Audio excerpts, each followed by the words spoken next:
Hi. Welcome to Cafe Live. It feels weird. Really weird. আচ্ছা, আমি ফার্স্টে জেনে নেই যে এই যে কানে তো আজকে টকব্যাক নেই। দর্শকদের জন্য বলি যে উপস্থাপকদের কানে সবসময় একটা টকব্যাক থাকে এবং প্রোডিউসার যিনি কলকাঠি নাড়েন তিনি কন্টিনিউয়াস কানে কথা বলতে থাকেন।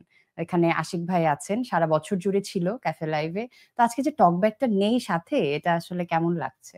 আমরা তো শুরুর আগেই দুজন এটাই বলছিলাম যে আমি মাইক্রোফোনটা পড়েছি, পরে তারপর খুঁজছিলাম, মানে অলওয়েজ ওখানে বসে মাইক্রোফোন পড়ি আর আরেকটা তার খুঁজতে থাকি।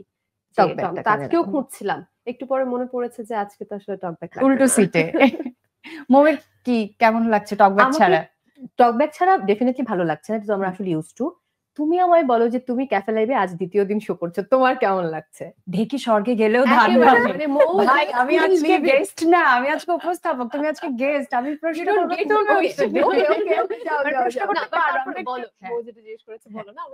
কেমন লাগছে? এটাকে আমি আলাদা করে কি বলবো, মানে পেছনে আমরা যে হাহাহিহি করলাম এবং কোনোভাবেই শুরুর আগ পর্যন্ত দুজনকে থামানো যাচ্ছিল না। কাউন্টডাউন স্টার্ট হয়ে গেছে কিন্তু ওরা থামছে না।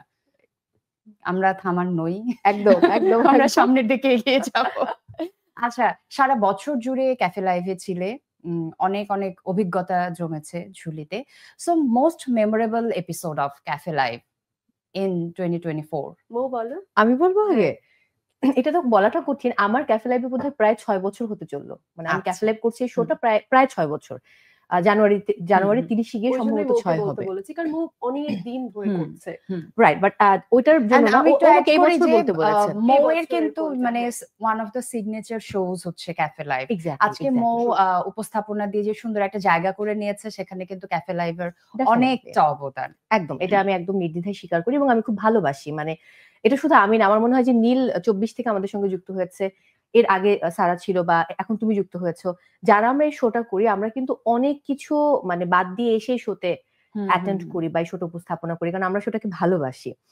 আর 2024 এর বেস্ট যেটা খুবই মেমোরেবল, সেটা বলতে হবে যে পরমব্রতর ইন্টারভিউ, কারণ পরমব্রত আমার ক্রাশ। তো আমি তো বলবো যে ওটাই আমার মানে বেস্ট 2024। ক্রাশের সামনে গেলে তো সবাই নার্ভাস হয়ে যায়, তোমার মানে কেমন? আমি খুব এক্সাইটেড ছিলাম এবং ওই দিন তার জন্মদিন ছিল, আমি কেক নিয়ে এসেছিলাম, একসঙ্গে কেক কেটেছি। কেক কাটার পর আমি আসলাম এবং আমি অনেকদিন ধরে একটা কথা বলবো করে ভাবছিলাম, সেই কথাটা ওই দিন আমি তাকে বলে ফেলেছিলাম। তো ভালো ছিল, সবকিছু মিলিয়ে দারুণ অভিজ্ঞতা ছিল। আচ্ছা, তুমি নাকি খুব ইমোশনাল হয়ে গিয়েছিলে, আমি শুনেছি। না, এইটা ভুল কথা। আমি তো বুঝছি যে এই দুষ্টু আশিক ইব্রাহিম এই কাজটা করছে।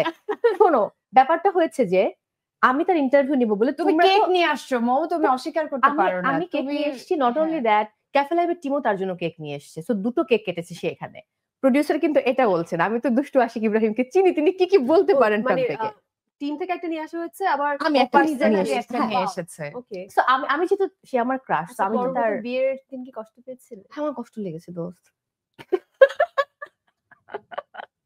বাট তুমি শোনো যে ওই ইন্টারভিউ নেওয়ার আগে আমি সায়ন্তন মুখার্জি, কলকাতা যিনি ডিরেক্টর, তার সঙ্গে 28 মিনিট কথা বলেছি। তখন আমাদের ওয়ার্ল্ড কাপ চলে, আমরা তখন শো করছি।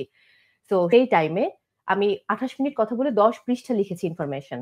আমি ওনার 17টা ইন্টারভিউ দেখেছি এবং আরো অনেককে, রুমান ভাইকে ফোন করেছি, আর অনেককে ফোন করেছি।